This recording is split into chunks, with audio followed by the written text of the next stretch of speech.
Hey everybody, Dr. Laura Dabney back with you this month of June talking about how to live a stress-free life and relationship. This week in particular, I want to talk to you about stress management activities for your relationship. Last week, I talked to you about the stress I see in relationships and especially the hidden stressors in a relationship. But this week, I want to talk to you about some management techniques for that stress. Okay. When I talk about stress management techniques, I like to think about it like a football game. Like a good coach, they use offensive and defensive strategies to confront their problems on the team or with the team they're going to be playing against. So, offensive strategies, let's start with that. I like to first start talking about the preemptive strike. So when I talk about offensive strategies, I think of it like putting a pebble in a stream. You're taking some action to disrupt the flow.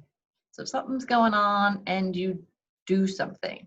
I mean, when I say take action, it could be making a statement, it could be requesting a time to talk or creating a time to talk. It could be an activity, it could be anything to disrupt some flow that's not working for you, some stress that's going on and you want to disrupt it. So preemptive strike is for the problems that keep reoccurring. Okay, those ongoing problems, you see them, you feel them, you deal with them, and you know they're going to come back up again. So this is a way to stop it before it happens, because what happens a lot of times is you get in the middle of it, you start trying to talk about it or deal with it, but tempers are high and it ends up in an argument. So this is talking about it when you sense the problem is coming up, but before the problem comes up. Okay, so tempers are cooler. So saying, you know, I suspect this problem is coming up and I'd like to talk to you about it. Okay, so that way you're avoiding the problem but getting it resolved. Then there's also the offensive strategy called postmortems. Postmortem talks are the opposite. They're talking about the problem after it's happened again, but before it goes underground. Because again, people have a problem, they keep having a problem, and they want to kick the problem down the road because it's calm now after the fact, in the aftermath, but they don't want to talk about it because they don't want it to erupt again. Okay? That's not a good strategy because when, as you know, when things get buried, they tend to blow. So the postmortem comes after the problem, but when tempers are calm, but before it's a distant memory. You may say, so that issue that happened last night, that talk didn't go the way I wanted, so can we please try again? All right. Then there's defensive strategies. Defensive strategies I think of as removing that pebble from the stream, right? Letting the flow continue unimpeded. Right? So defensive strategy number one is protective time. Anybody who's been in to see me, anybody who's read anything by me knows that this protective time is so vital to your relationship. Protective time is you, along with your significant other, agreeing and following through on making time for just yourselves on a regular basis. It's on the calendar. It's not to be interrupted. It's not to be interfered with. Everything else goes around the protective time.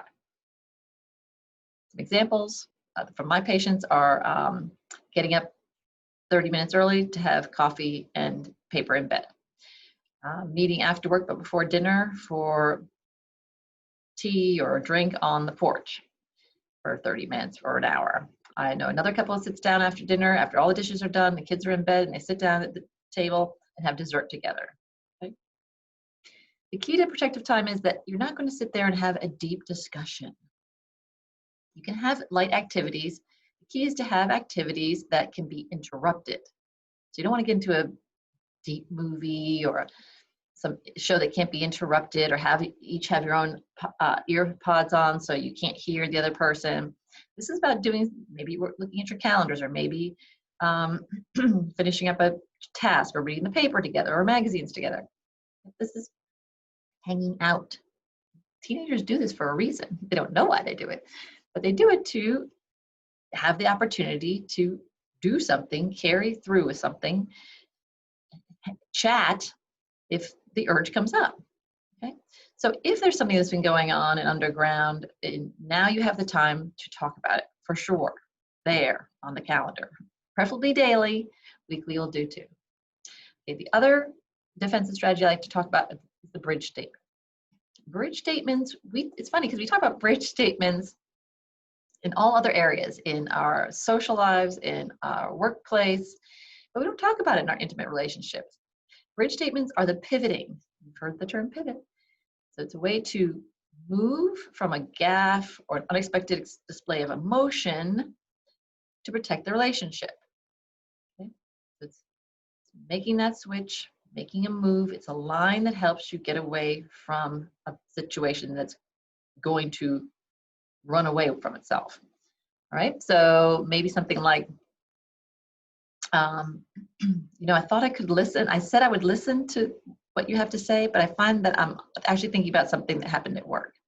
So let me take care of that and I'll get right back to you, right? Or something like, okay, stop, let's stop. This discussion is causing me to be really angry and I wasn't expecting that. So I'm gonna head to the office. I'll be back at dinner and we'll try again. So two things, you're admitting to a feeling and you're not punishing the person. Those two factors make it a bridge statement. Lastly, the last defensive maneuver I want to talk about is an admission statement. So many of my patients, and you too probably, are super successful, and that's good. All that success, all the accolades, but you can tend to be a little perfectionistic. And perfectionistic can really get in the way of a relationship. Call it a wedge. So wedge is right in there, it causes distance. Admissions are our way of empathizing and connecting with our partner. The admission of fault or a shortcoming or something not so great, and it helps connect with their faults, shortcomings, and things that aren't so great. This is a way, just like celebrating happy moments, admissions are a way of empathizing with each other over not so happy things or not so great things. Here's an example. If your partner says something along the lines of, this pie crust I'm making from scratch calls for lard. Do you know where to get that? If you're perfectionistic, if you use a perfectionistic statement, it could be, lard's bad for you. An admission statement could be, I don't even know what lard is, do you? See the difference that an admission statement makes? It's a little bit closer. Maybe your partner says, some mornings I just don't feel like going to church. A perfectionistic statement could be, we promise to go every Sunday. An agreement statement would be something more along the lines of, yeah, some mornings I feel like being lazy too. Okay? Such a big difference. You don't have to correct or write or hold your partner's feet to the fire. In fact, doing all that causes problems and pushes you away from your partner. So admitting you agree or you understand or you're the same way is a way to get closer. Okay, so that's 5 strategies for you to help manage your stress in your relationship: the preemptive strike, the postmortem, the bridge statement, the admission, and I forgot the third one there, the protective time. The protective time, the bridge statement, and the admission statement. Okay, good luck with all those. Please give us a call if you need any help or any clarification of any of that. 757-340-8800.